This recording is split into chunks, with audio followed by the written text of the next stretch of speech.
ጤና ይስጥልኝ የተወደዳችሁና የተከበራችሁ የሐቅና ሳቅ ሚዲያ ተከታታዮች፣ ሰላምታችን በያላችሁበት ይድረስ። አዳዲስና ወቅታዊ መረጃዎችን የያዘው ወሳኝ መረጃ አሁን ጀመረ። አብራችሁን እንድትቆዩ እየጋበዝኩ ርዕሶቹን አስቀድማለሁ። በአማራ ክልል የሰላም ጥሪውን የተቀበሉ ታጣቂዎች እጃቸውን ለመንግሥት እየሰጡ እንደሆነ ተገለጸ። ኢትዮጵያ በዙሪያው ያሉ ወደቦችን በባቡር ለማገናኘት የ5000 ኪሎ ሜትር መስመር ጥናት ማጠናቀቋ ተሰማ። ቆሻሻ ተንሸራቶ በሁለት ሰዎች የሞት አደጋ ሲያደርስ ሰዎችን ለማውጣት አካባቢው አስቸጋሪ ነው ሲል የደሴ ከተማ ፖሊስ ገለጸ። የአፍሪካ ሕብረት የሶማሌላንድን ዕውቅና ውድቅ አደረገ። የእስራኤልን እርምጃ መግታት አልችልም ሲሉ ትራምፕ ተናገሩ። ከ100 የሚበልጡ ስደተኞች በሜዲትራኒያን ባህር ላይ ሕይወታቸው እንዳለፈ ተነገረ። የ2 ዓመት ሕፃን ልጁን ከደፈረ በኋላ በጨርቅ ያነቃት ግለሰብ በእስራት ተቀጣ።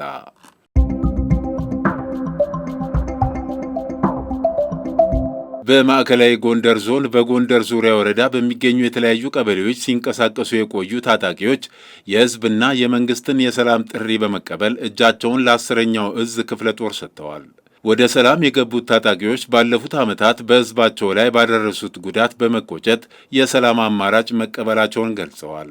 ከመንግሥትና ከሕዝብ ጎን በመሰለፍ ሌሎች በጫካ የሚኖሩ ታጣቂዎች ወደ ሰላም የሚመጡበትን ሁኔታ ለማመቻቸት ዝግጁ መሆናቸውንም አረጋግጠዋል። መንግሥት በተከታታይ ሲያደርግላቸው የነበረውን የሰላም የምህረት ጥሪ መቀበላቸው ትክክለኛ ምርጫ መሆኑንም ጨምረው ገልጸዋል።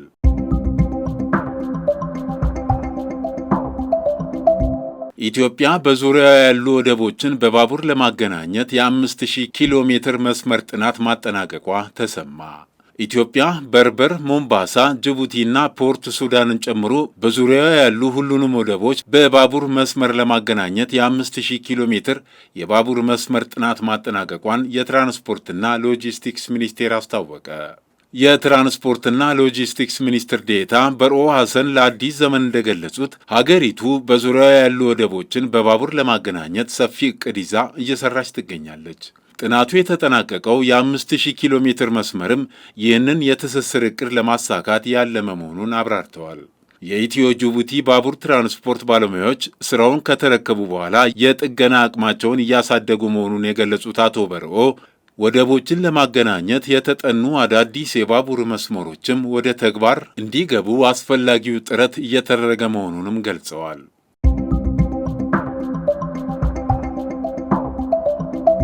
የቆሻሻ ክምር ተንሸራቶ በሁለት ሰዎች የሞት አደጋ አድርሷል። ሰዎችን ለማውጣት አስቸጋሪ ሆኖብናል ሲል የደሴ ከተማ ፖሊስ ገለጸ። በአማራ ክልል ደሴ ከተማ አስተዳደር መንበረ ፀሐይ ተብሎ በሚጠራው የደረቅ ቆሻሻ ማስወገጃ ቦታ ትናንት በደረሰ የመንሸራተት አደጋ እስካሁን ባለው መረጃ የሁለት ሰዎች ሕይወት ማለፉን የከተማው ፖሊስ መምሪያ ገልጸዋል። የደሴ ከተማ ፖሊስ መምሪያ አዛዥ ኮማንደር ጥላውን ታደሰ በሰጡት ቃል አደጋ ደርሷል። አካባቢው የደረቅ ቆሻሻ ማስወገጃ ቦታ ነው። ቆሻሻው ተንሸራቶ በሁለት ሰዎች ላይ የሞት አደጋ አድርሷል። ሰዎችን ለማውጣት አካባቢው አስቸጋሪ ነው፣ ቢሞከርም እስካሁን አልተቻለም ብለዋል። ከቦታው የወጣው መረጃ ቆሻሻው ተንሸራቶ ሰዎችን ወደ ረዥም ገደል እንዳስገባቸውና እንደተጫናቸው፣ አንድ አብሯቸው የነበረ ሰው 4 ጊዜ ተንከባሎ በተአምር እንደተረፈ የገለጹ ሲሆን ኮማንደር ጥላውን በበኩላቸው የተደራረበ ቆሻሻ ስለነበር ሲናድ ወደ ገደል ይዟቸው ሄደና ተጫናቸው፣ አንድ ሰው ተርፏል ሲሉም ተናግረዋል። ሰዎቹን ለማውጣት ሌላ ተጨማሪ አደጋ የሚያስከትል ሁኔታ ገጥሞናል ያሉት ፖሊስ አዛዡ ለማውጣት ጥረት እየተደረገ መሆኑን ገልጸው የከተማ አስተዳደሩ ሎደር ለማቅረብ እየሞከረ ነው፣ ግን ቦታው የሚደረስበት አይደለም፣ ገደሉ ሩቅ ነው ሲሉም ገልጸዋል። አሁን ወደ ቦታው ልንሄድ ዝግጅታችንን አጠናቀናል ብለዋል። እስካሁን ባላቸው መረጃ መሰረት ሌላ ጉዳት የደረሰበት ሰው እንደሌለ፣ አንድ ከሟቾች ጋር አብሮ የነበረ ሰው በሕይወት መትረፉን ገልጸዋል። የፖሊስ አዛዡ አሳዛኝ ነገር ነው የደረሰው፣ በጣም አዝነናል ብለዋል። ሰዎቹ አደጋ የደረሰባቸው ምን ሊያደርጉ ወደ ቦታው ሄደው እንደሆነ ሲጠየቁ በአካባቢው ሰው ይሄዳል፣ አሁን እርግጠኛ ሆኜ እንደዚህ ነው ማለት አልችልም፣ አብሮ የነበረና ከአደጋው የተረፈውን ሰው መጠየቅና ማረጋገጥ ይቻላል ብለዋል።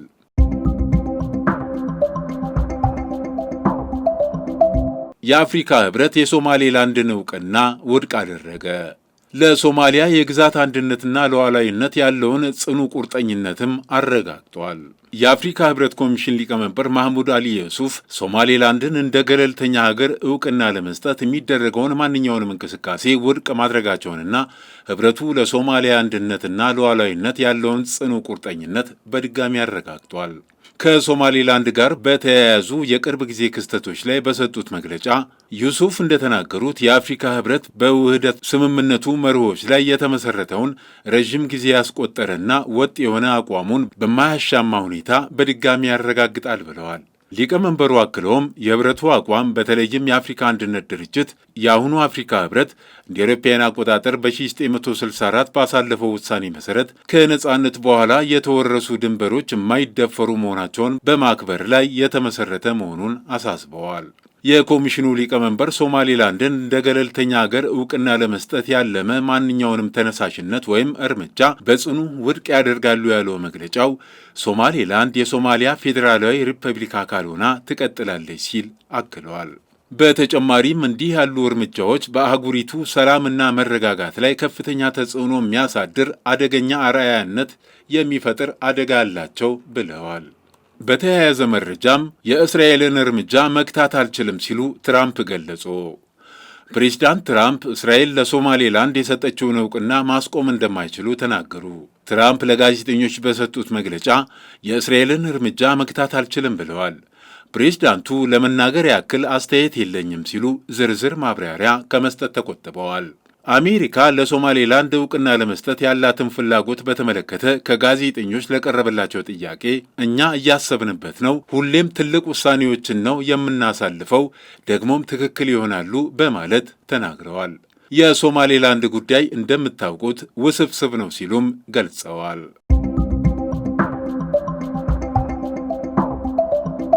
ከ100 የሚበልጡ ስደተኞች በሜዲትራኒያን ባህር ላይ ሕይወታቸው አለፈ። 117 ሰዎችን ጭኖ ከሊቢያ በመነሳት አውሮፓ ለመድረስ የሞከረ መርከብ ከሰጠመ በኋላ 116 ሰዎች ሲሞቱ በሕይወት የተረፈው አንዱ ብቻ እንደሆነ ተገልጿል። አደጋው ባለፈው ሳምንት ማጋጠሙ የተዘገበ ሲሆን በሕይወት የተረፈው ግለሰብ ወደ ሆስፒታል መወሰዱ ተነግሯል። በሕይወት የተረፈው ግለሰብ የተገኘው አደጋው ከደረሰ ከ2 ቀናት በኋላ ሲሆን ያገኙትም በእንጨት በተሰራ ጀልባ አሳ የሚያጠድሙ ቱኒዚያውያን ናቸው። መርከቧ ከሊቢያ ተነስታ ጥቂት እንደተጓዘች ድጋፍ እንደሚያስፈልጋት መልእክት ብትልክም በሳተላይትም በአየር ፍለጋም ልትገኝ አልቻለችም። በሕይወት የተረፈው ግለሰብ ከሊቢያ ጥቂት እንደተጓዙ መጥፎ የአየር ንብረት መፈጠሩን ገልጸዋል። በወቅቱ በሰዓት 40 ኪሎ ሜትር የሚነፍስ ንፋስ ነበር ሲባል አደጋውም በዚህ ምክንያት እንደደረሰ ታምነዋል።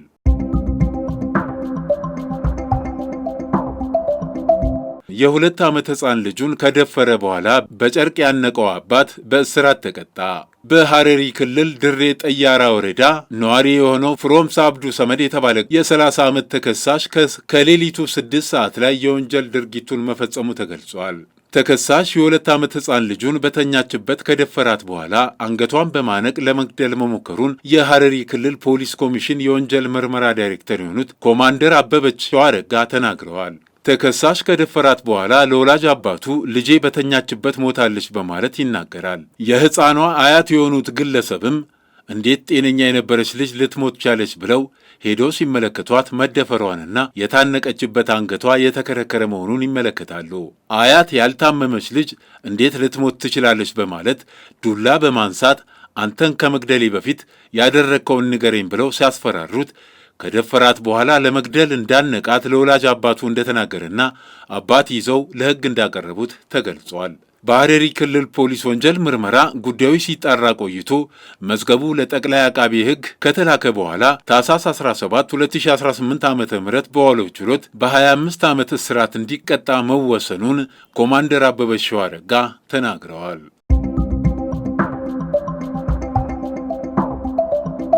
ዳንቴል የተሰኘ የሞባይል መተግበሪያ ወጣቶችን የሚያግዝ የንግድ አማካሪ ኤአይ አርቲፊሻል ኢንተለጀንስ ይፋ ሆነ። ባለፉት 3 ዓመታት በምርምር ዝግጅት ላይ የቆየው ዳንቴል ሶፍትዌር ኃላፊነቱ የተወሰነ የግል ማህበር በተለይ ወጣቶችንና ሴቶችን ያለምንም መነሻ ካፒታል በዲጂታል ንግድ እንዲሳተፉ የሚያስችል ምቹ መድረክ መፍጠሩን የድርጅቱ መስራችና ስራ አስኪያጅ አቶ ፊሊጶስ ማርሳይ ገልጸዋል። አቶ ፊሊጶስ አክለውም ዳንቴል አርቲፊሻል ኢንተለጀንስ ኤአይ የታገዘ የንግድ አማካሪ ጭምር ነው ብለዋል። ተጠቃሚዎቹ በመተግበሪያው ላይ የሚገኙ ምርቶችን በማህበራዊ ሚዲያዎቻቸው እንደ ቴሌግራም፣ ፌስቡክ እና ቲክቶክ በማጋራትና ሽያጭ እንዲከናወን በማድረግ የኮሚሽን ተጠቃሚ እንዲሆኑ እድል መፍጠሩ ተገልጿል። ድርጅቱ የደንበኞችን እምነት ለመጠበቅ ምርቱ ካልተመቸ የመመለስ መብት ከአቅራቢዎች ጋር ስምምነት ላይ ደርሶ እየሰራ ይገኛል። መተግበሪያው ለተጠቃሚዎች የትኛውን ምርት በምን አይነት የገበያ ሁኔታና በምን ያህል ካፒታል መጀመር እንዳለባቸው የሚያማክር የራሱ የሆነ የኤአይ ስርዓት እንዳለውም ተጠቁመዋል። የዋጋ ንረትን ለመቆጣጠር ያግዛል የተባለው ይህ ቴክኖሎጂ 100,000 የሚደርሱ ወጣቶችን ለማዳረስ መታቀዱ ተነግሯል። ከዚህ ጋር በተያያዘም ዳንቴል ከኢትዮጵያ ፖስታ አገልግሎት ድርጅት ጋር በቅንጅት እንደሚሰራ የተገለጸ ሲሆን ይህም ተጠቃሚዎች የሚያዟቸው ምርቶች ባሉበት ሆነው እንዲደርሷቸውና የት ደረጃ ላይ እንዳሉ እንዲከታተሉ ይረዳቸዋል ተብሏል። ዳንቴል ሶፍትዌር ኩባንያ የዛሬ 3 ዓመት በወጣት የሶፍትዌር ኢንጂነሮች የተመሰረተ ተቋም ነው።